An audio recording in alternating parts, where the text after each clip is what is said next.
Bismillahirrahmanirrahim. Assalamualaikum warahmatullahi wabarakatuh. Alhamdulillahi ala ihsanih wa syukru lahu ala taufiqihi wa amtinanih. Ashhadu an la ilaha illallah wahdahu la syarika la ta'ziman li sya'nih. Wa ashhadu anna Muhammadan abduhu wa rasuluhu ad-da'i ila ridwanih. Allahumma salli wa sallim wa barik ala Muhammadin wa ala alihi wa ashabihi wa man tabi'ahum bi ihsan ila yaumiddin, amma ba'd.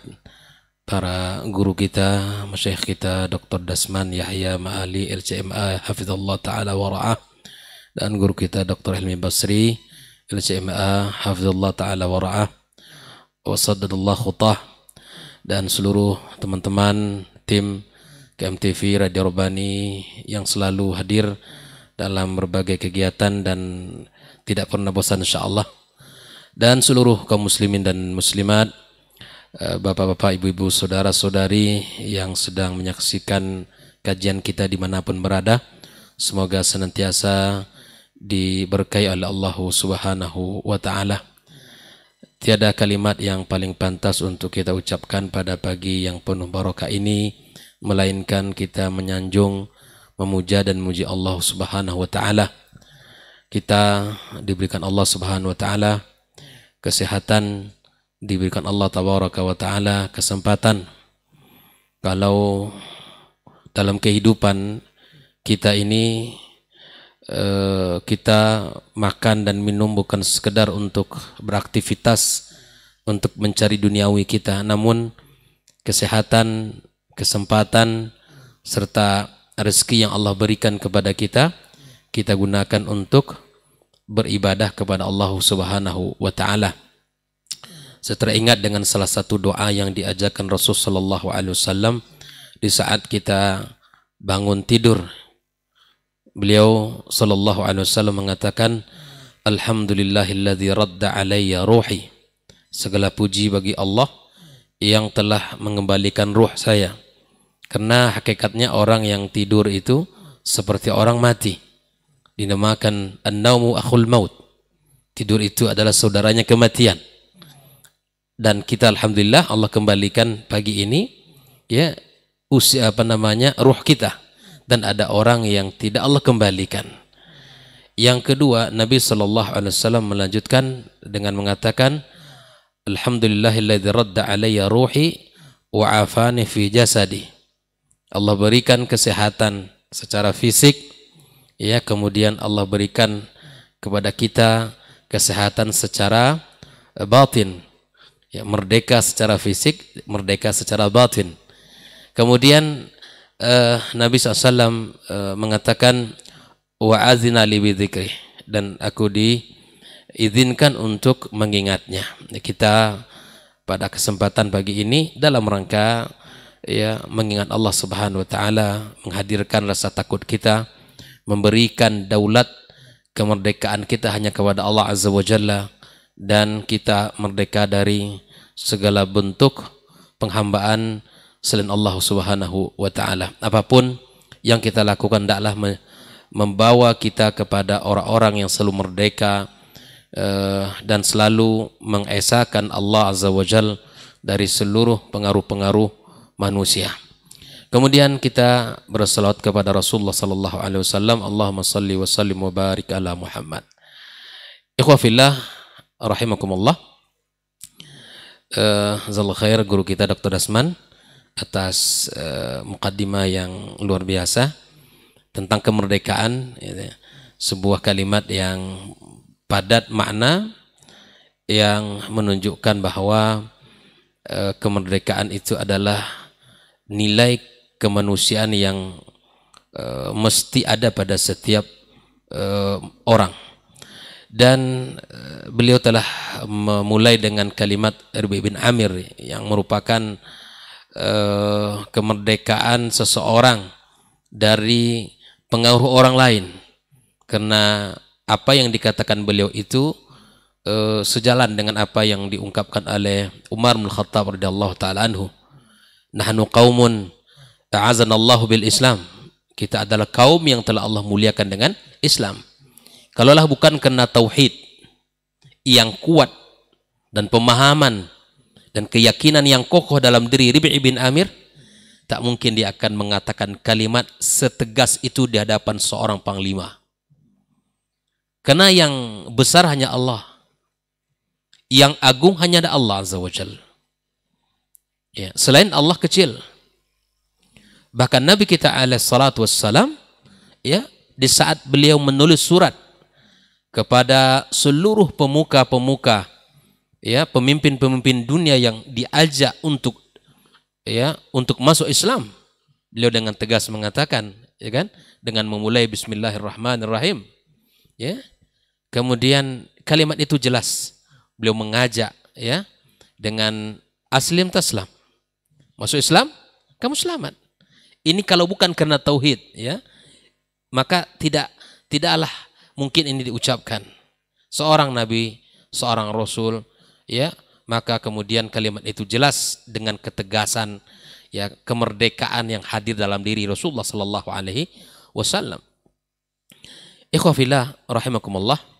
Nah, saya ingin mencoba melihat sebuah ayat dari Al-Qur'anul Karim yang mana kemerdekaan dan tauhid itu dua hal yang tidak boleh dipisahkan. Ya, kemerdekaan dan tauhid dua hal yang tidak bisa dipisahkan. Kenapa?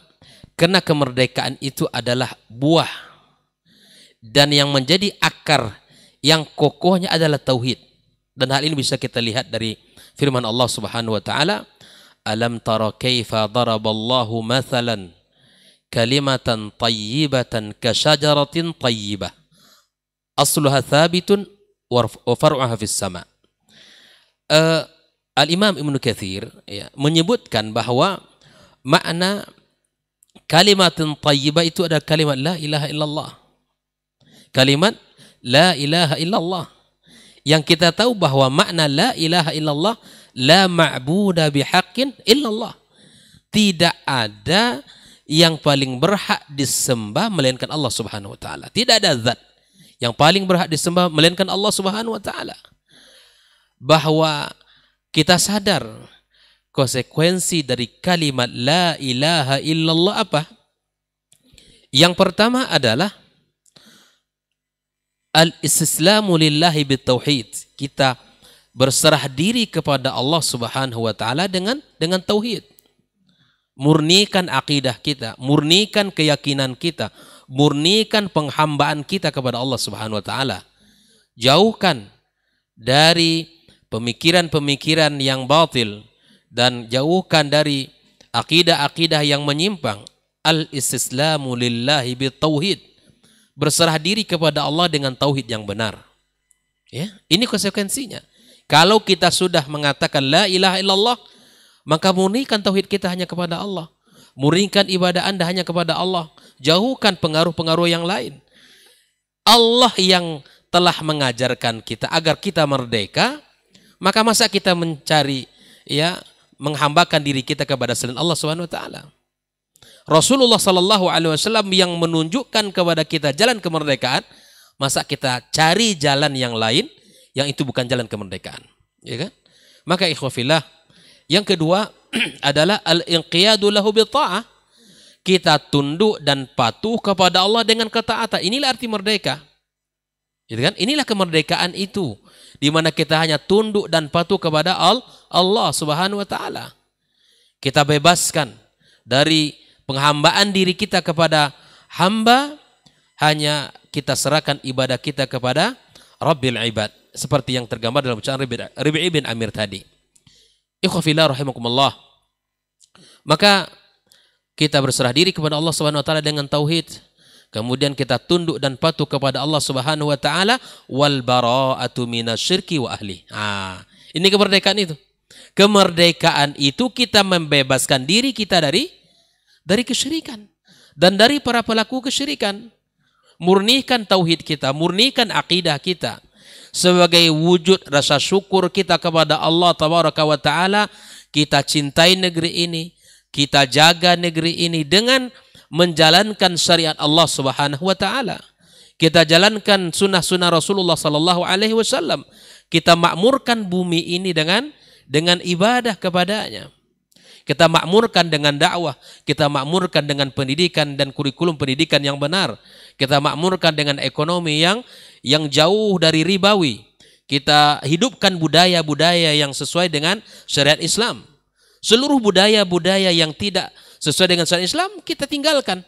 Karena makna kemerdekaan itu kita sesungguhnya adalah membebaskan diri kita dari segala bentuk yang dibenci oleh Allah Subhanahu wa taala. Kita tinggalkan. Kita hanya tunduk dan patuh kepada Sang Khalik tabaraka wa taala. Maka konsekuensi ini harus kita pahami ikhwah fillah. Bahwa kalimat thayyibah yaitu adalah kalimat la ilaha illallah, dan kita tahu maknanya bahwa la ma'buda bihaqqin illallah. Dan di antara konsekuensinya ada 3 tadi.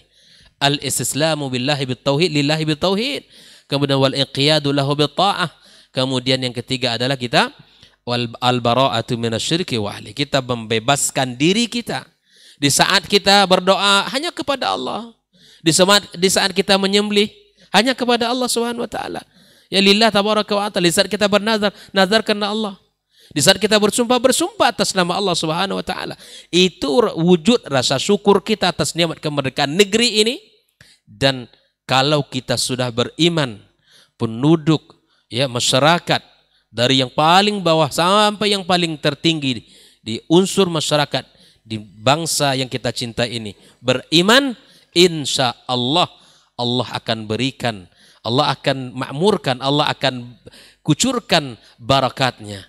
Ya, Allah Subhanahu wa taala mengatakan, "Lau anna ahlal qura amanu wattaqau la fatahna 'alaihim barakat." Subhanallah. Allah akan turunkan keberkahan-keberkahannya dari langit dan dari bumi. Nah, maka itu ikhwah fillah, dalam rangka menyambut kemerdekaan bangsa kita yang kita cintai ini, maka bebaskan pertama keyakinan kita dari keyakinan-keyakinan yang menyelisihi Allah Subhanahu wa taala dan keyakinan-keyakinan yang tidak sesuai dengan syariat Nabi kita sallallahu alaihi wasallam. Ya. Kemudian dalam rangka menyambut kemerdekaan negeri kita, bangsa kita yang kita cintai ini, maka jauhkan diri kita dari kurikulum-kurikulum yang hanya mencerdaskan secara otak tetapi tidak mencerdaskan secara iman. Ya. Ini mesti disampaikan para duat, para guru, para ustadz harus mengajak orang, bukan hanya cerdas secara otaknya, ya, tetapi cerdas secara imannya, akhlaknya mulia, ya, kemudian dirinya hanya tunduk kepada Allah Subhanahu wa taala. Dan jauhkan dari sisi budaya, jauhkan pula ya budaya-budaya yang menghinakan manusia itu sendiri. Jauhkan budaya-budaya yang menghancurkan agamanya itu sendiri, menghancurkan ya nilai-nilai pondasi agamanya dalam dirinya sendiri. Jauhkan itu semua dari keikhtilat, ya, campur baur laki-laki dan perempuan. Ini kita jauhkan. Ya, dari nanti dalam acara kemerdekaan bangsa kita, mari kami menghimbau diri kami dan seluruh kaum muslimin dan muslimat dan seluruh masyarakat bangsa negara Indonesia ini agar kita selalu melakukan sesuatu yang dicintai oleh Allah Subhanahu wa taala. Jauhkan dari segala bentuk pesta, kemudian perayaan-perayaan yang menghinakan nilai kemanusiaan itu dan menghinakan nilai tauhid itu sendiri. Ikhwah fillah rahimakumullah. Kalau kita tarik ya makna kemerdekaan itu ya secara individu, apakah diri kita betul-betul sudah merdeka? Ya kan? Baik itu secara tauhid atau secara harta ekonomi atau secara budaya dan sebagainya. Kita lihat ya, tadi sebagian contoh sudah disebut oleh guru kita ya Dr. Dasman, bagaimana orang-orang yang berdiri sabar ya teguh di samping Rasulullah sallallahu alaihi wasallam, para sahabat-sahabat yang mulia. Lihat di satu kesempatan Abu Bakar As-Siddiq radhiyallahu taala anhu, beliau menginfakkan seluruh hartanya di jalan Allah, ya, di mana Umar ingin yang melampaui Abu Bakar di saat itu. Kisahnya masyhur sekali. Tapi kemudian di saat Umar datang dengan separuh hartanya, Abu Bakar As-Siddiq radhiyallahu taala datang dengan seluruh hartanya. Ini menunjukkan bahwa Abu Bakar As-Siddiq radhiyallahu taala anhu ya merdeka dari pengaruh harta yang mengkungkung jiwanya. Ikhwafillah. Lihat pula dengan Bilal bin Rabah, ya.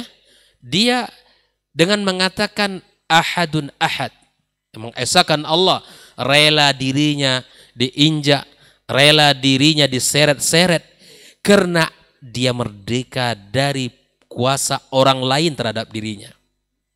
Kalau bukan karena kalimat tauhid, dia tidak mampu. Seperti tadi Ammar bin Yasir dan para sahabat yang lain, yang kalau bukan karena kemerdekaan dalam dirinya, karena nilai tauhid yang kuat, mereka semua tidak akan mampu itu, ya, mengakhiri kehidupan mereka di dunia ini. Lihat sahabat-sahabat yang lain seperti Bilal tadi dan seperti Abu Bakar As-Siddiq, ya. Kemudian Abdurrahman ibn Auf, ya. Abdurrahman ibn Auf, Masya Allah, seorang sahabat yang sangat merdeka dari cengkraman dunia. Bahkan beliau ketika mendapatkan keuntungan daripada bisnisnya, maka dia tidak bisa tidur malam sampai pagi karena, ya, harta keuntungan itu harus keluar dari rumahnya sebelum subuh. Merdeka, ya. Ali bin Abi Thalib mampu menempati, ya, kasurnya Rasulullah SAW di saat Nabi SAW hijrah. Dia tahu seorang pemuda yang berani, ya, mengetahui resikonya itu. Mengetahui risiko kalau dia di situ posisinya, menggantikan Rasulullah SAW, menggantikan orang yang dicari, ya, oleh para pemuda-pemuda yang kuat dari setiap kabilah yang ada, yang dia utus. Dia berani mengatakan, saya akan menggantikan, ya, Rasulullah SAW, dan Nabi berangkat hijrah menuju kota Madinah. Ya, kalau bukan karena kemerdekaan tauhid yang ada dalam dirinya, ya, yang menghambakan hanya kepada Allah, dia merdeka dari rasa takut kepada seluruh manusia yang hanya takut kepada Allah Subhanahu wa Ta'ala. Dan sahabat-sahabat yang lain, ya. Ada sahabat ketika ingin hijrah ke kota Madinah, Rasulullah SAW sudah duluan berangkat ke kota Madinah, ya. Ketika itu dia dihadang oleh para pemuka-pemuka Quraisy. Kata beliau, biarkan saya untuk datang ke kota Madinah menyusul Rasulullah SAW. Kalau kalian ingin, ya, kalau kalian ingin harta-harta saya, maka akan saya tunjukkan di mana saya simpan pundi-pundi harta itu. Ya, ternyata memang keinginan mereka seperti itu, ditunjukkan tempat-tempat di mana ia menyimpan, lalu kemudian dia pergi, ya, dia pergi menuju kota Madinah bergabung dengan Rasulullah Sallallahu Alaihi Wasallam. Ikhwafillah, ini adalah kemerdekaan yang membuat dia bisa melepaskan dari seluruh kecintaan, ya, terhadap harta yang ia punya. Ia mendahulukan cinta kepada Allah dan Rasulnya Sallallahu Alaihi Wasallam. Ikhwafillah, kalau bukan karena kecintaan para sahabat Nabi kepada Rasulullah SAW, dan kalau bukan karena kemerdekaan dalam diri mereka, ya, yang membuat mereka mampu berdiri seperti, ya, tiang-tiang berbaris di hadapan Rasulullah SAW di saat perang Uhud, ya, semua sahabat berbaris, mereka tidak takut, ya, akan berakhir kehidupan mereka asalkan Nabi SAW selamat, asalkan Nabi SAW selamat, ya, berguguran satu persatu sampai sahabat Nabi Anas ibn Nadar, ya, dia tidak lagi ketahuan nih, ini siapa orangnya, saking banyaknya tusukan tombak, anak panah yang melukai tubuhnya. Kapan dia ketahuan kalau dia adalah Anas? Ada sebuah cincin yang melekat pada jarinya dan itu disampaikan oleh saudarinya. Itulah adalah Anas. Subhanallah. Kemerdekaan, ya, yang mereka mampu untuk mengakhiri kehidupan mereka asalkan Allah Subhanahu wa Ta'ala yang meridhai mereka, asalkan Islam tegak, asalkan Islam jaya. Inilah bentuk, ya, kemerdekaan yang mesti kita perhatikan di hari ini. Ikhwafillah rahimakumullah, apapun namanya, dari sisi tauhid, dari sisi akidah, dari sisi pendidikan, dari sisi budaya, dari sisi ekonomi kita bebaskan, ya kan? Ekonomi, sumber pemasukan kita secara individu misalnya yang masih, ya, unsur ribawinya, sudah kita mampu meninggalkan sesuatu yang dibenci Allah Subhanahu wa taala, sebagaimana Nabi kita sallallahu alaihi wasallam di saat semua atau di saat orang mampu meninggalkan sesuatu karena Allah, maka pastilah Allah akan ganti yang lebih baik dari apa yang ia punya. Maka itu ikhwafillah, inilah makna-makna kemerdekaan atau nilai-nilai kemerdekaan yang mesti ada dalam diri kita. Ya, lihatlah para sahabat-sahabat tadi yang mereka ya merdeka untuk bersikap, merdeka untuk berbuat, merdeka untuk ya membebaskan diri mereka dari cengkraman ya harta mereka, kemudian hawa nafsu mereka, kuasa orang lain terhadap diri mereka, bahkan kepada para pemimpin-pemimpin dunia sekalipun ya mereka tidak ada rasa takutnya kepada mereka. Ya, mereka para sahabat ya berjuang tegak di atas agama Allah Subhanahu wa taala. Ikhwafillah rahimakumullah. Maka mari kita syukuri nikmat kemerdekaan ini dengan selalu mendekatkan diri kita kepada Allah tabaraka wa taala dan selalu menjalankan syariat Allah azza wajal dan apa yang disampaikan oleh Nabi kita sallallahu alaihi wasallam. Sekecil apapun dan sebesar apapun yang bisa kita lakukan. Kita para ustadz, para dosen, para guru, para pendidik, mari kita ambil bagian dalam mewujudkan kemerdekaan bangsa kita. Baik ya menjaga negeri ini dengan baik atau kita menjaga syariat ini dengan cara yang benar. Sama-sama kita sampaikan nilai-nilai itu agar masing-masing kita berusaha dengan apa yang kita miliki dan apa yang kita punya untuk membawa dan mengingatkan orang agar selalu mensyukuri nikmat kemerdekaan ini. Wallahu taala alam. Semoga Allah Subhanahu wa taala berkahi pertemuan ini dan Allah akan berikan kepada kita selalu keamanan di negeri ini dan kemudian keselamatan bangsa kita dari segala penjajahan di atas bumi ini. Wallahu taala alam. Wassalamualaikum warahmatullahi wabarakatuh. Waalaikumsalam warahmatullahi wabarakatuh. Jazakallah khairan Ustaz untuk lanjutan materi kita mengenai merdeka. Tanpa memperpanjang mukadimah lagi atau berlama-lama lagi, kita akan langsung mendengarkan penjabaran selanjutnya dari guru kita Ustaz Dr. Helmi Basri, LCMA Hafizahullah Ta'ala. Falyatafadhal mashkura Ustaz. Nah. Bismillahirrahmanirrahim. Assalamualaikum warahmatullahi wabarakatuh. Innal hamdalillah nahmaduhu wa nasta'inuhu wa nastaghfiruh wa na'udzu billahi min syururi anfusina wa min sayyiati a'malina. May yahdihillahu fala mudhillalah wa may yudlilhu falan tajida lahu waliyan mursyida.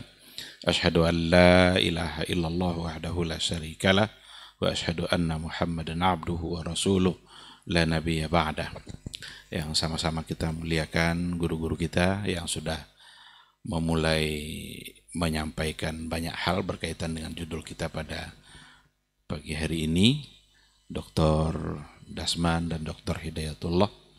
Semoga Allah selalu memberikan kesehatan kepada mereka berdua, selalu memberikan petunjuknya untuk tetap istiqamah di jalan Allah. Saudara Ray yang tidak pernah bosan, ini adalah bagian dari jalan dakwah yang perlu kita tempuh bersama. Ikhwah di studio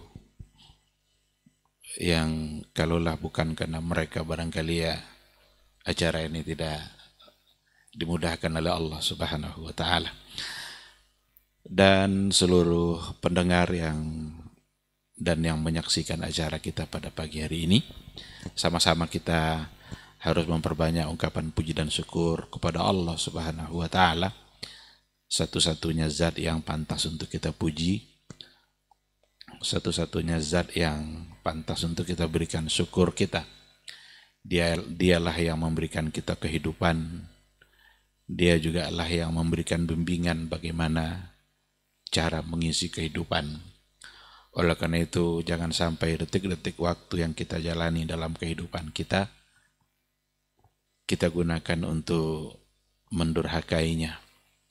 Tetapi harus kita gunakan untuk melakukan sesuatu yang bisa mendekatkan diri kepada yang memberikan kehidupan itu sendiri. Sama-sama juga harus kita memperbanyak salawat dan salam untuk Rasul kita yang mulia, Nabi Muhammad sallallahu alaihi wasallam, orang yang paling berjasa dalam kehidupan kita. Kalaulah bukan karena kehadiran beliau yang diutus oleh Allah sebagai Rasul, kita tidak mengerti bagaimana cara menyembah Allah. Kalaulah bukan karena dia diutus menjadi seorang Rasul, kita tidak mengerti bagaimana cara beribadah. Oleh karena itu, kita harus memperbanyak doa dan salawat untuk beliau. Semoga di akhirat kelak dia mendapatkan maqam mahmudah, dan semoga kita semua mendapatkan syafaat dan pertolongan darinya atas izin Allah Subhanahu wa ta'ala. Ikhwati fillah, sesuai dengan tema yang kita angkat pada pagi hari ini adalah merdeka. Sebuah kata yang semua orang mengharapkannya. Sebuah kata yang semua manusia pasti menginginkannya untuk mendapatkannya dalam menjalankan kehidupan di dunia.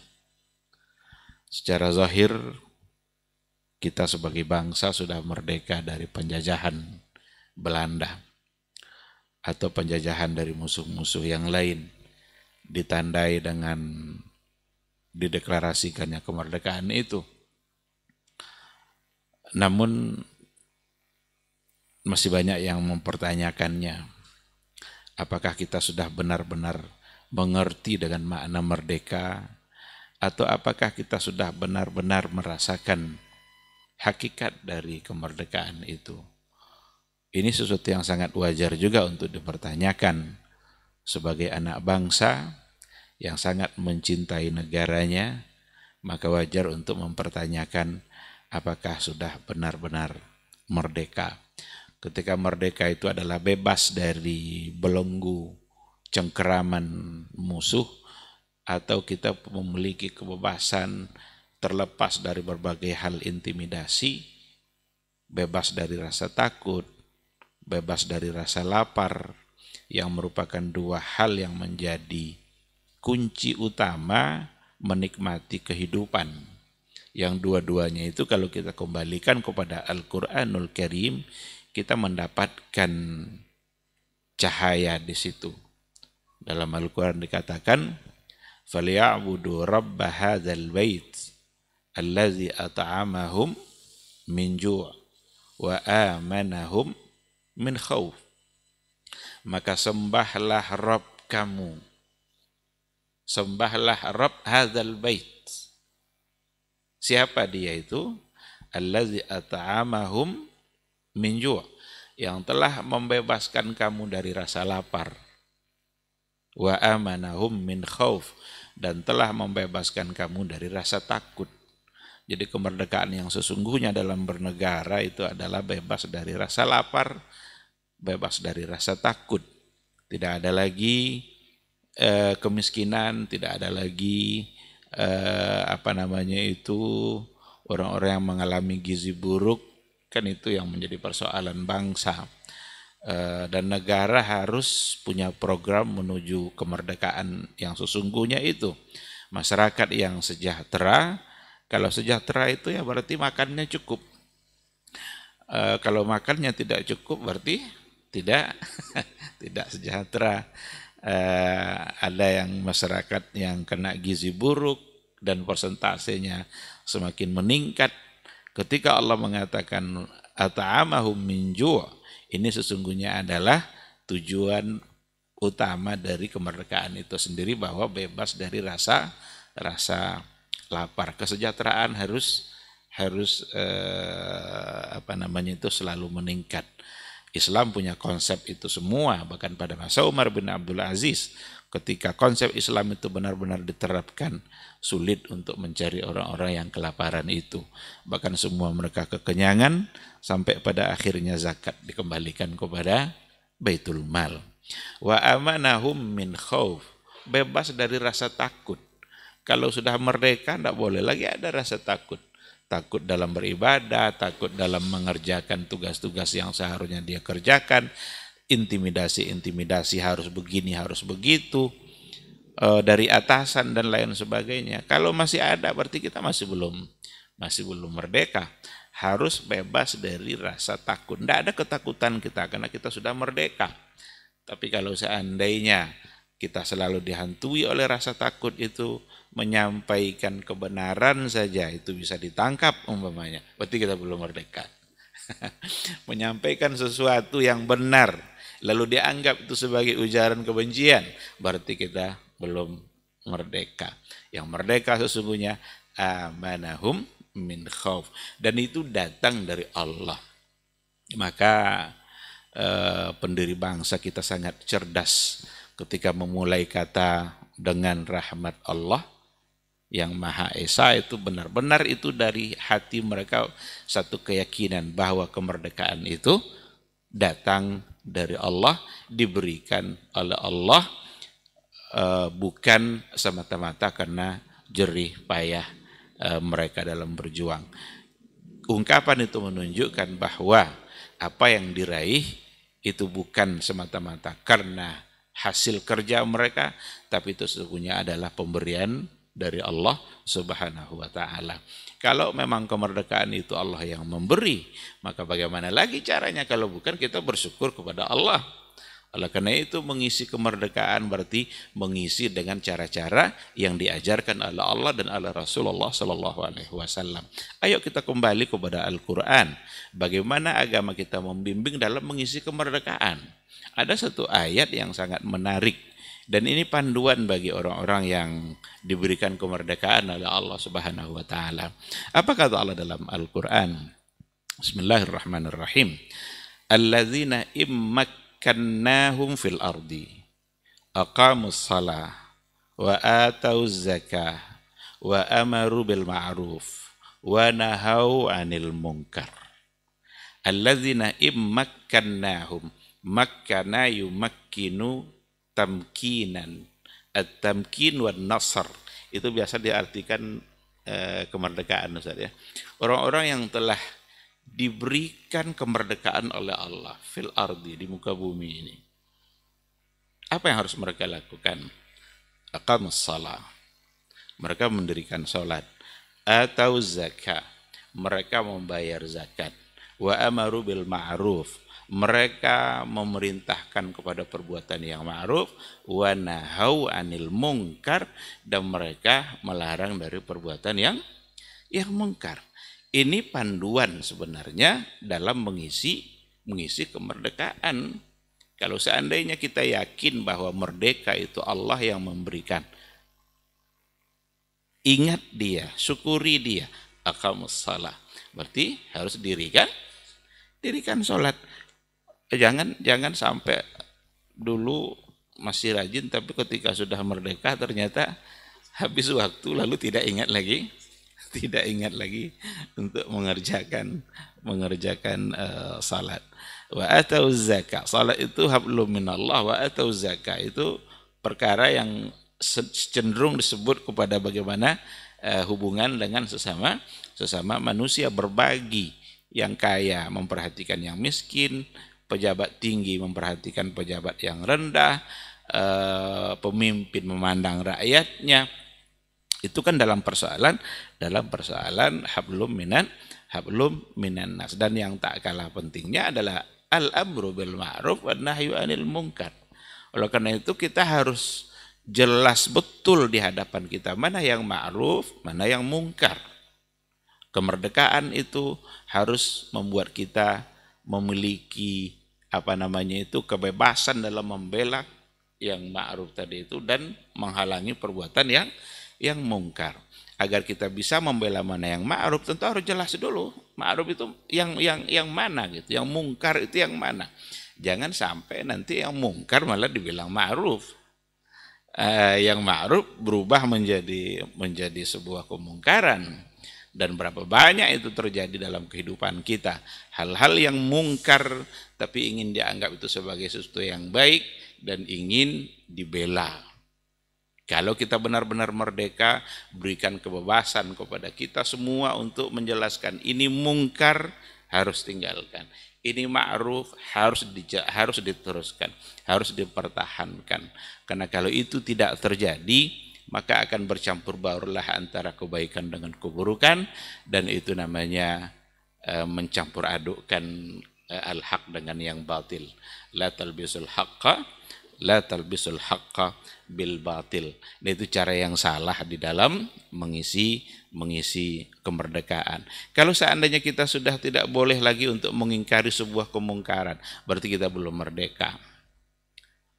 Kalau kita tidak dibolehkan lagi, atau seandainya dihalang-halangi untuk menyampaikan sesuatu yang mungkar, itu adalah mungkar, tidak mendapatkan kebebasan dalam menyampaikan itu, berarti sesungguhnya kita belum merdeka. Dan kemungkaran itu pasti akan merusak tatanan kehidupan bermasyarakat. Saya ambil satu contoh, LGBT itu satu kemungkaran besar. LGBT itu kemungkaran besar. Itu penyakit yang ada pada masa umat Nabi Lut, yang sebabnya lah turun azab Allah yang sangat dahsyat itu. Bumi menjadi terbalik, wa ja'alna 'aliyaha safilaha, kami balikkan bumi ini, kata Allah, yang atas pindah ke bawah, yang bawah pindah ke atas kan. Mereka dihujani dengan batu-batu yang berapi, itu hanya karena sebab penyakit yang tadi itu, homoseksual. Bagaimana hari ini LGBT ingin dianggap itu sebagai sebuah hak azazi, dianggap itu sebagai sesuatu yang boleh-boleh saja. Komentar mereka yang membela itu, ya mereka kan juga manusia, biarlah mereka mendapatkan kebahagiaannya dengan cara mereka. Kalau itu yang mau kita perjuangkan pula, berarti sesungguhnya kita belum merdeka. Kita belum mampu untuk mengisi kemerdekaan dengan cara yang benar. Karena salah satu dari cara mengisi kemerdekaan itu adalah wa nahu 'anil munkar, ketika mereka itu selalu mencegah dari perbuatan-perbuatan yang mungkar. Jadi ikhwati fillah, sangat mahal kemerdekaan, harga sebuah kemerdekaan itu. Oleh karena itu nggak boleh kita sia-siakan, karena harganya sangat mahal. Tetesan darah para syuhada di setiap jengkal bumi Indonesia ini mungkin ada, dan mereka adalah orang-orang yang beriman kepada Allah. Semangat jihad yang mereka miliki membuat mereka siap untuk mengorbankannya. Mereka sudah tidak ada, tinggal kita sebagai generasi anak cucunya yang memang harus mampu untuk melanjutkan apa yang menjadi cita-cita mereka. Jadi kalau kita kembalikan kepada Al-Quran, begitulah kira-kira gambaran di dalam mengisi kemerdekaan, yang tujuan utamanya tadi ada dua. Bagaimana kita terhindar dari rasa takut, kita harus merasa aman seaman-amannya. Jangan sampai nanti di negara sendiri malah kita tidak aman. Di negara sendiri tapi menjadi tamu, di negara sendiri tapi kita mendapatkan intimidasi. Sementara orang-orang luar yang bukan dan tidak punya jasa dalam kemerdekaan justru mendapatkan tempat, diberikan keamanan, kenyamanan yang begitu besar dan berbeda dari rakyatnya sendiri. Saya ingin membawa makna keberkahan dalam artian yang lebih luas. Kalau tadi kita singgung dalam persoalan bagaimana Al-Quran membimbing dalam mengisi kemerdekaan, tapi saya ingin membawa sedikit makna kemerdekaan dalam artian yang tadi sudah disinggung sedikit oleh dua guru kita. Merdeka yang sesungguhnya itu adalah ketika kita bertauhid. Oleh karena itu tauhid itu adalah asas al-hurriyah.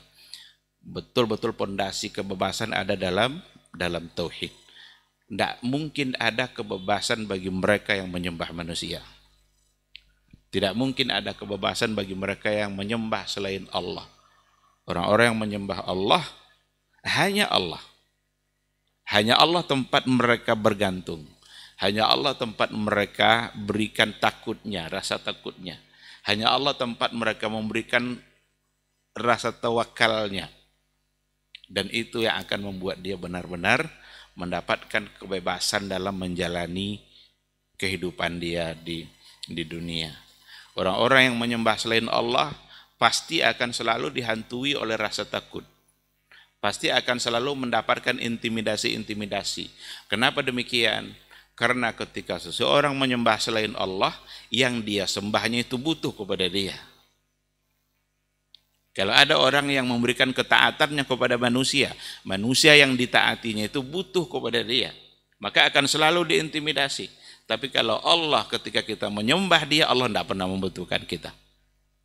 Maka kita hanya diminta untuk mentaati semua aturannya. Bagaimana bisa mungkin orang-orang yang cenderung melakukan perbuatan syirik lalu akan aman dalam kehidupannya? Mustahil. Lewat aja burung gagak di atas rumahnya takut dia. Kan lewat burung gagak bunyi-bunyi gak, muncul rasa takut. Itu orang-orang yang tidak merdeka itu. Karena di dalam hatinya ada kesyirikan. Dia mengira ketika lewat burung gagak nanti akan ada yang mati. Tapi ketika dia meyakini bahwa kematian itu semata-mata hanya ada di tangan Allah. Allah lah yang menentukan kapan umur kita berakhir. Allah lah yang memberikan kehidupan, Allah yang menetapkan kematian. Kita akan menjalani kehidupan itu dengan sangat aman. Berpuluh-puluh ekor pun burung gagak lewat di atas rumah kita akan nyaman saja. Karena kematian bukan ada pada burung gagak. Orang-orang yang kalau tidak bertauhid kepada Allah selalu dihiasi kehidupannya oleh curiga demi curiga. Kawan cepat naik pangkat, dia curiga. Kawannya nanti bisa membeli barang-barang yang berharga lebih dari dia, mulai dia curiga. Tetangga bisa membeli perabot-perabot mahal, dia mulai curiga. Itu ciri orang-orang yang tidak bertauhid. Ciri-ciri orang-orang yang tidak percaya kepada rububiyahnya Allah. Karena dalam persoalan tauhid itu kan ada rububiyah, ada uluhiyah, ada asma wa sifat. Ini yang benar-benar kita harus paham kita dalam kehidupan kita, yang kalau benar-benar kita mengerti bahwa sesungguhnya yang memberi rezeki kita, yang mengatur rezeki kita adalah Allah, akan hilang semua kecurigaan itu. Dan inilah kemerdekaan yang sesungguhnya. Ini kemerdekaan yang sesungguhnya. Tapi kalau seandainya tidak, jika bermasalah pada rububiyah, pada persoalan hal-hal yang berkaitan dengan perbuatan Allah yang hanya Allah yang bisa, ini pasti dalam hidupnya akan selalu ada selalu rasa curiga, rasa hasad, cemburu, rasa takut dan lain sebagainya.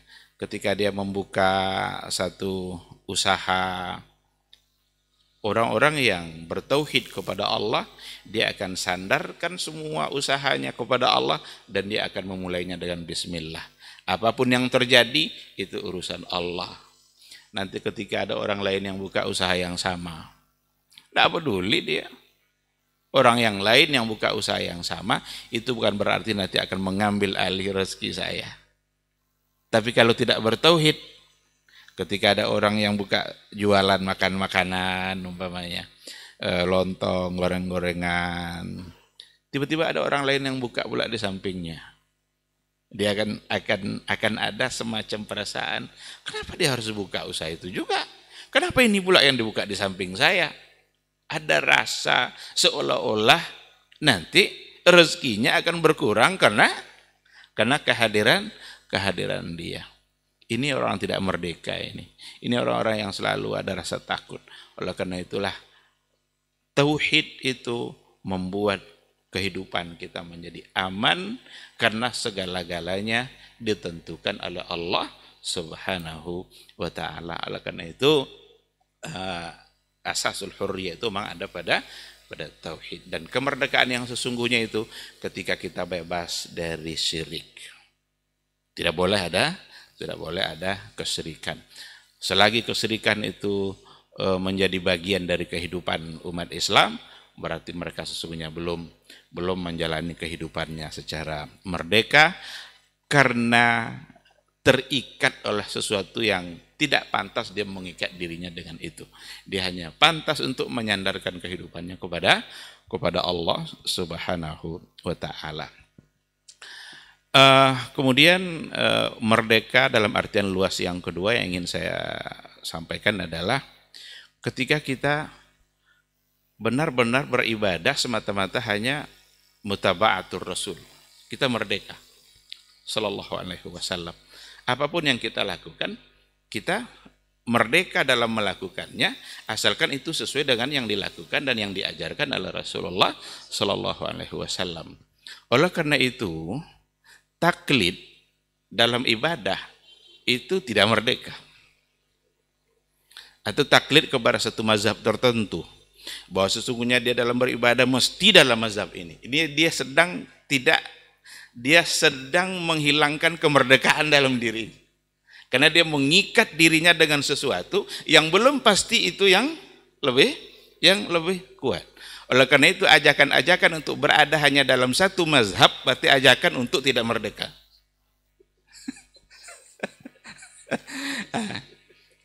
Karena beribadah itu panduan kita adalah Rasulullah sallallahu alaihi wasallam. Bukanlah selain dia. Karena yang pasti benar itu adalah Nabi sallallahu alaihi wasallam. Sedangkan yang selain beliau itu sifatnya adalah istihad yang mungkin benar, mungkin salah. Maka kata Imam Malik, kullu qaulin yuqbal wa yurad illa sahib hadzal qabr. Semua pandangan, semua pendapat mungkin bisa kita terima, juga mungkin bisa kita tolak, illa sahibu hadzal qabr, kecuali pemilik kubur ini. Dan yang dia maksud adalah Rasulullah sallallahu alaihi wasallam. Oleh karena itu, dalam beribadah kita nggak boleh terkungkung hanya dalam satu mazhab saja. Karena kita nggak boleh menjadikan mazhab sebagai tumpuan semata-mata satu mazhab dalam ibadah kita. Karena tumpuan kita hanyalah Rasulullah sallallahu alaihi wasallam. Tapi saya ingin menegaskan di sini, karena banyak yang salah paham dan ungkapan seperti ini. Akan banyak orang yang menuduh ungkapan seperti ini sebuah ungkapan yang seolah-olah menghina mazhab, tidak menghargai mazhab. Ini ungkapan yang sangat salah. Berarti ungkapan yang menjajah ini kalau begini. Tidak merdeka dia. Bahwa sesungguhnya kita ini wajib menghargai semua mazhab. Imam Abu Hanifah, ulama besar. Siapa yang tidak kenal dengan Imam Abu Hanifah? Kalau dia berhujah tiang nih, kata Abu Hanifah, jika dia bilang ini tiang nih emas nih katanya, diberikan hujah oleh Abu Hanifah, semua orang akan percaya kalau tiang nih emas. Padahal semen. Begitu kekuatan hujah yang dimiliki oleh Abu Hanifah. Imam Malik, siapa yang tidak kenal dengan Imam Malik? Imam Syafi'i, Imam Ahmad, mereka semua ulama besar. Mereka sudah beristihad. Tetapi apakah ada kemungkinan mereka itu berada pada pihak yang kurang kuat dalilnya dan yang lain lebih kuat? Kemungkinan itu selalu ada. Nah, oleh karena itu kita harus menghargai semua mazhab. Oleh karena itu kita buktikan kita menghargai semua mazhab, bahwa kita bisa menerima dari mazhab mana saja asalkan memang itu yang lebih kuat. Barangkali dalam satu persoalan kita cenderung mengikuti jumhurul ulama, kita tinggalkan pendapat Abu Hanifah umpamanya. Apakah ketika kita tidak mengikuti Abu Hanifah dalam perkara itu kita sedang tidak menghargai Abu Hanifah? Tentu saja tidak. Dalam masalah tertentu barangkali dia pula yang kita ikuti karena dia yang lebih kuat dari segi pendalilannya. Dari segi istinbat hukumnya mungkin dia pula yang lebih kuat. Apakah kalau kita ikuti pula dia saat itu kita sedang tidak menghargai imam-imam yang lain? Tentu tidak.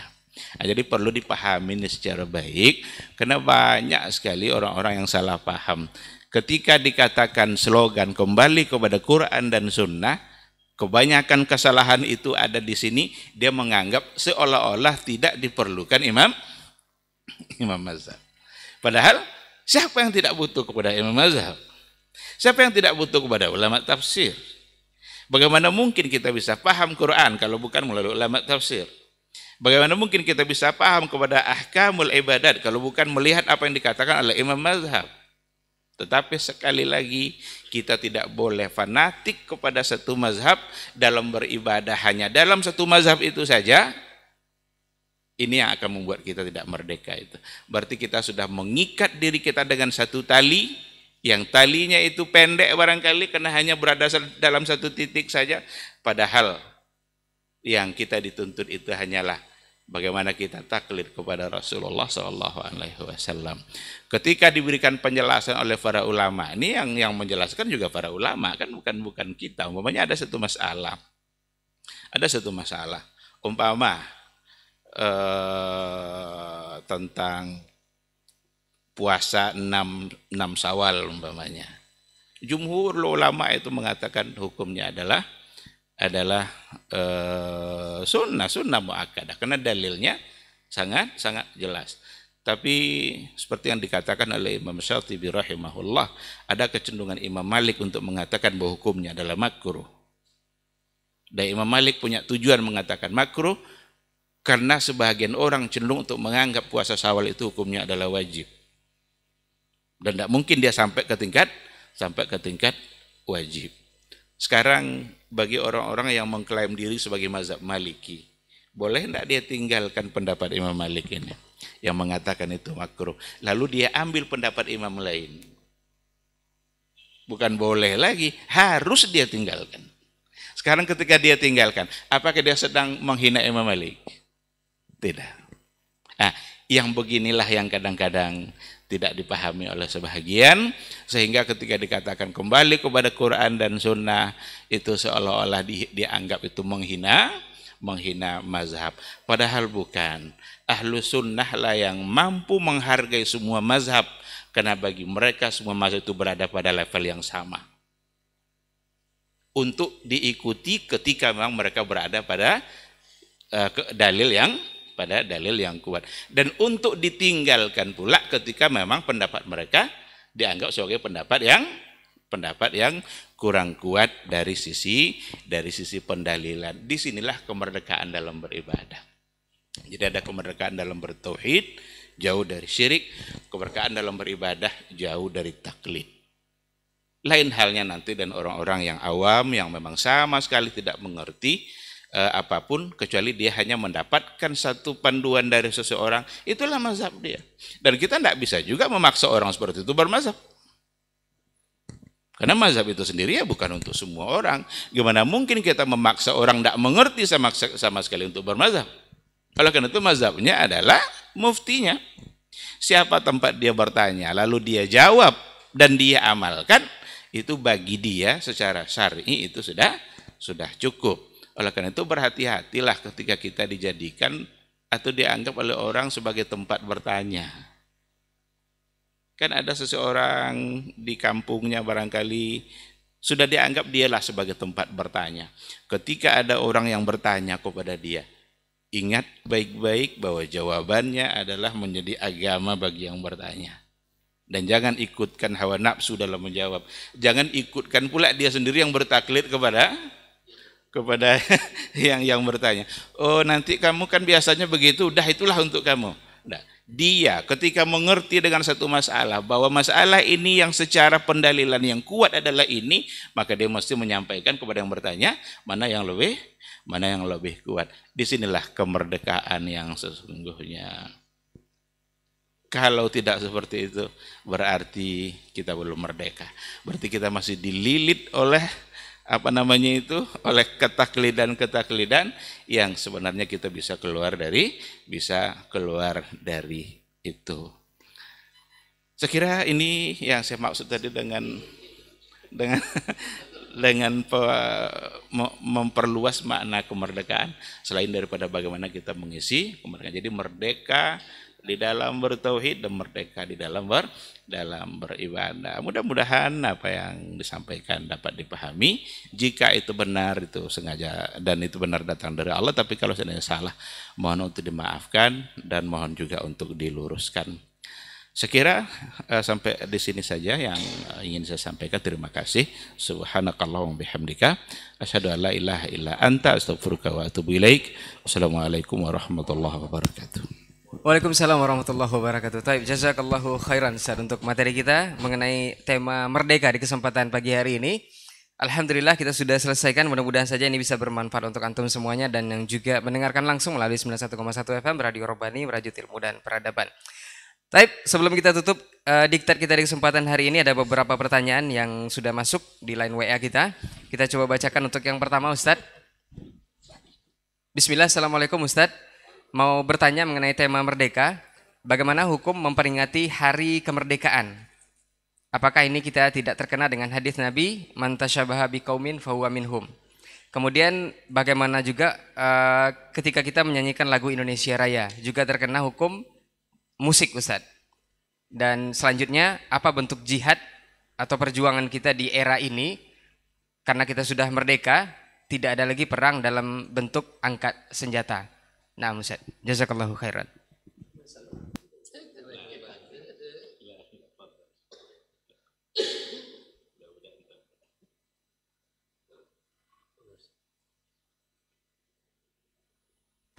Bismillah wassalatu wassalamu ala rasulillah wa ala alihi wa sahbihi wa man walah wa ba'du. Terima kasih kepada saudaraku yang bertanya. Tentu jabaran yang panjang nanti ke ahlinya. Kita hanya memberikan jawaban normatif. Pertama, ikhwani fillah, ada suatu peringatan yang dilarang kita melakukannya karena mengada-gada sesuatu dalam agama. Dan ada sesuatu peringatan yang berlaku merupakan tradisi murni yang tidak masuk dalam rangka atau lingkup agama. Misalnya, dalam hal ini tentu peringatan hari kemerdekaan. Peringatan hari kemerdekaan Republik Indonesia dalam hal ini atau negara lain disebut dengan National Day atau hari Al-Yawmul Watani, itu tidak masuk dalam kerangka agama. Maka memperingatinya adalah kembali kepada situasi masing-masing negara. Kadang-kadang mengkiaskan kedua hal dengan masalah agama. Seperti saya pernah mendengar orang menyamakan antara peringatan hari nasional atau suatu hari yang diperingati secara nasional dengan perayaan keagamaan. Misalnya anggaplah Ayo Zora. Ya, Ayo Zora, puasa 6. Dengan fatwa salah seorang mufti salah satu negara Timur Tengah yang berkaitan dengan hari pembebasan tanah Sinai.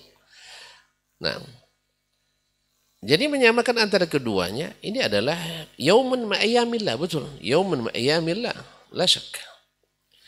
Tapi apakah ketika memperingati hari pembebasan Sinai bagian dari keagamaan atau bagian daripada hari besar suatu negara yang sama sekali orang tidak memerlukan niat lillahi ta'ala dalam mengamalkannya dan tidak pula termasuk tasabbuh yang dilarang.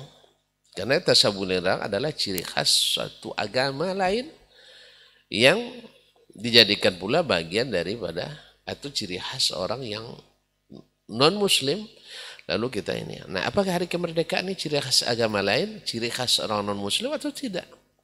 Ini adalah yaumun tasyaraka fihi kullu nas wa min jamil adyan.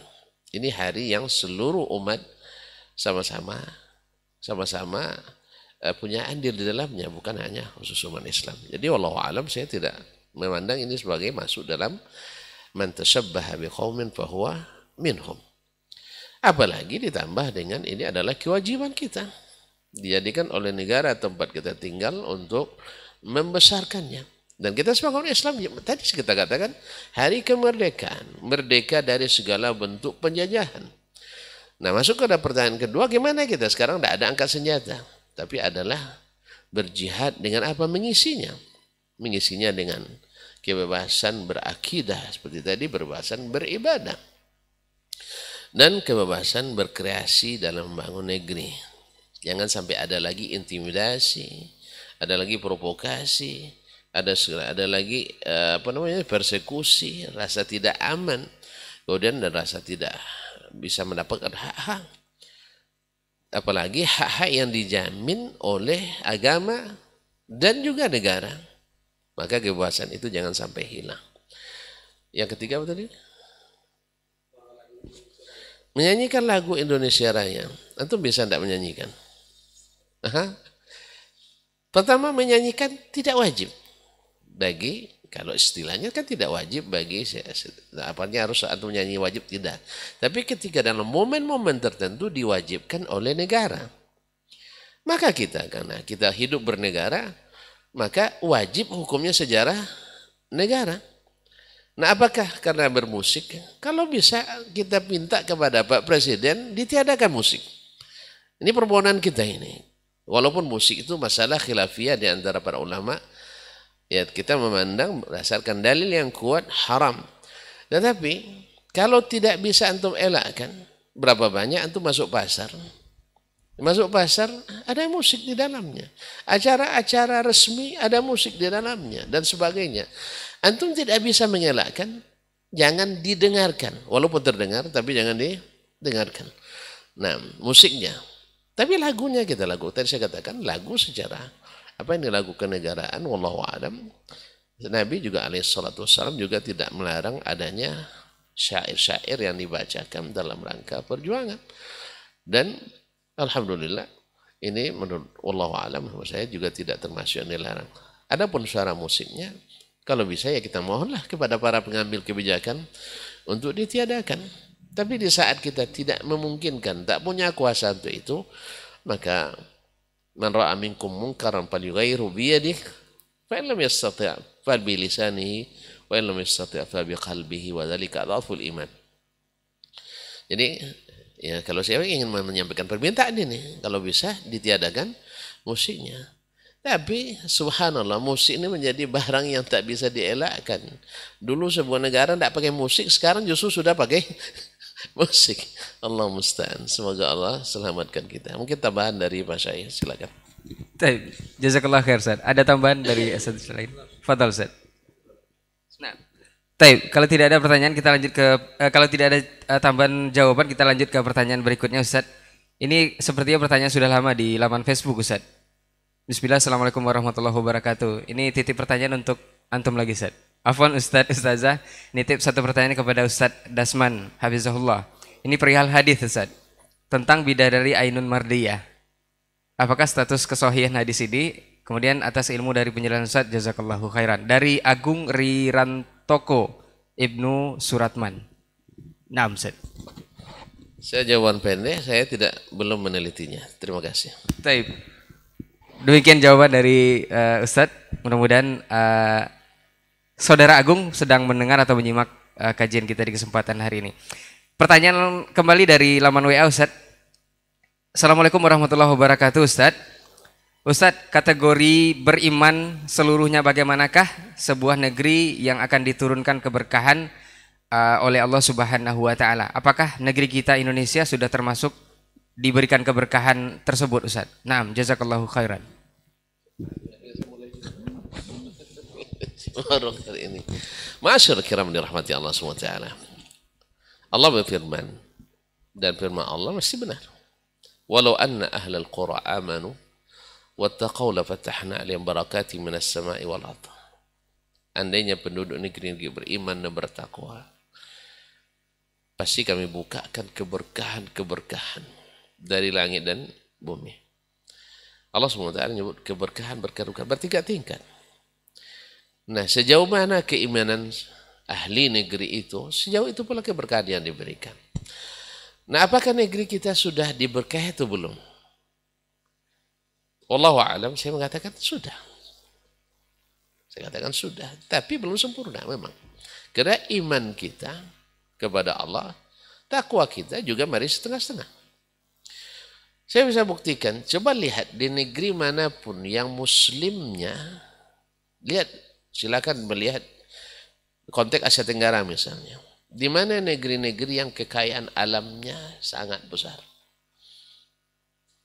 Indonesia. Kekayaan alamnya luar biasa. Suburnya luar biasa. Ya, yes, kemudian kita pergi misalnya ke Thailand. Di mana kekayaan alam terbesarnya? Ada di Thailand Selatan. Tempat bermukimnya banyak orang Muslim. Antum lihat di Malaysia juga penuh dengan kekayaan dan kesuburan alamnya karena memang dominasi mayoritasnya Muslim. Antum pergi ke Filipina. Kenapa pemerintah Filipina tidak mau melepas Mindanao? Filipina Selatan, orang Moro. Walaupun akar sejarahnya mereka asalnya memang terpisah. Kenapa? Karena kekayaannya luar biasa. dan seterusnya. Bahkan antum kalau pergi ke Rohingya misalnya atau ke Burma, apa namanya Arakan, negeri tempat tinggalnya Muslim minoritas Arakan itu masih tersubur, yang paling kaya di situ. Belum lagi pergi kita ke Timur Tengah, sumur-sumur minyak, negara kering itu, tapi masya Allah, Allah berikan kekayaan yang luar biasa. Nah, cuman keberkahannya pasti akan terlihat sesuai tingkat keimanan kita. Nah, itu lihat. Dari sisi kekayaan alam, mungkin kita boleh bergembira, gemah rifah, lok jumau, ya kan? Semuanya, apapun dilempar, tumbuh di negeri ini. Kita lebih kaya sebenarnya di Arab Saudi. Lebih kaya dari Emirat. Sah? Lebih kaya. Cuman, itu masalahnya. Kita belum bisa menikmati kekayaan itu. Berarti ada salah satu yang masih belum sampai kita ke situ. Yaitu sampai kepada menjadikan Al-Quran dan Sunnah sebagai dasar daripada kita berbangsa dan bernegara. Ketika itu dijadikan, misalnya di Arab Saudi misalnya, mereka menjadi negeri teraman di dunia. Padahal mana yang lebih lembut, orang kita atau mereka? Hah? Yang lebih santun-santun. Ayo. Orang Arab semuanya mengakui. Bukan Arab saja, orang Eropa mengakui, orang Afrika mengakui. Orang Asia semua mengakui bahwa orang Indonesia itu paling santun. Tapi kok bisa negeri ini paling sering tawuran, paling sering terjadi kasus ini perampasan, pembunuhan, perampokan, persekutuan, semua segala hal kan. Berarti ada keberkahan yang masih hilang dari kita. Kita belum begitu yakin dan percaya bahwa hukum Allah menjadi penyelesai segala masalah. Oh, nanti kalau potong tangan ya banyak tangan kita terpotong, nanti banyak leher kita terpotong. Itu juga yang dulu yang membuat ketika Syekh Muhammad Al-Wahhab dan Muhammad bin Saud ingin membebaskan tanah Jazirah Arab, mereka pada ketakutan nanti banyak situs sejarah hilang, bagai ini dan sebagainya, orang-orang sufi khususnya takut kuburan-kuburan keramatnya pada hilang. Dia tentang habis-habisan. Tapi setelah berkuasanya kerajaan itu dan hukum sudah aman, jadilah negeri paling aman di dunia. Bahkan bagi setiap orang yang berkeyakinan apapun. Cuman memang mereka diarahkan untuk kembali pada Al-Quran dan Sunnah Nabi SAW. Nah, apakah antum ingin? Ya, negeri ini kita nikmati bersama. Bukan seperti yang diisyaratkan oleh Syekh tadi. Kita jadi pekerja di negeri sendiri. Bahkan mohon maaf mungkin dalam beberapa momen menjadi budak di negeri sendiri. Kita sering mencemooh orang-orang itu sebagai kadal gurun. Saya katakan, ya, orang di sana walaupun kita keolok-olok dengan kadal gurun, tapi kalau perusahaan di sana mereka jadi pimpinan. Orang asing jadi pekerja. Kalau kita secerdas apapun di negeri kita, ada perusahaan asing, kita jadi pekerja bawahan. Jadi kita memang awak kau pencemooh, nyawa lobby mau kadang itu masalah. Jadi mencemooh orang pandai. Cuman kita lebih parah dari mereka. Nah, mereka mohon maaf, walaupun tidak punya keahlian tapi mudir. Raisul Qism, ya, mudir. Nah, minimal mudir Rusiana atau mudir Amni Wassalama, kepala security. Pekerjaan siapa? Orang asing. Ketika perusahaan asing buka usaha, mereka harus setor uang tunai di bank mereka. Di saat nanti pilot atau gagal perusahaan ini, maka seluruh pajak sudah ada tersimpan di bank mereka. Kalau kita adapun itu tapi simpang di bank luar negeri. Jadi ini mungkin barangkali sisi-sisi yang kadang agak riskan juga kita menyebutkannya, seolah-olah kita mengatakan orang lebih maju dari kita tidak, bukan, kenyataan harus disampaikan. bahwa rasa aman seperti wa amanahum min khauf wa tamahum min ju' wa amanahum min khauf. Alhamdulillah semiskin-miskinnya orang di sana punya mobil. Kita lah kaya bono tapi tidak punya mobil kan. Jadi wallahu alam kaya kita kaya memang. Cuman belum diberikan kita menikmatinya. Mungkin karena tadi iman kita masih setengah. Apa yang harus kita lakukan? Ya berdakwahlah, berilmulah, berimanlah, beramallah. Nanti insya Allah dengan sesuai dengan kemajuan yang kita dapat, demikian pula nanti keberuntungan yang Allah beri. Barangkali ada tambahan juga. Tadi saya suruh memborong semua ya. Nah, terima kasih. Saya ada tambahan, Ustaz? Nah, taib, jazak. Baik. Taib, fadal, Ustaz. Bismillahirrahmanirrahim. Terima kasih. Apa yang dijawab oleh Dr. Dasman saya kira sudah sangat cukup. Tapi saya ingin menambahkan sedikit ketika dikatakan dalam Al-Quran, walau anna ahlal qura amanu.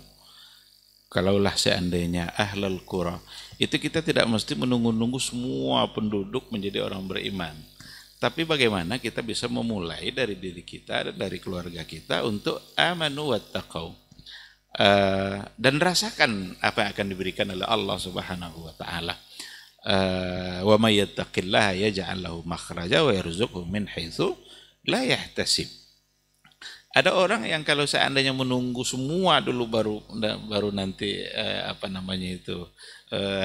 nunggu semua beriman lalu mendapatkan keberkahan, itu tentu sesuatu yang tidak mungkin, karena akan ada saja penolakan karena as-sira' bainal haq wal batil itu memang sudah dari dulu sudah sunnatullah, itu memang ada. Oleh karena itu kita tidak mesti mempertanyakan dalam artian keseluruhan, kita saja yang mulai.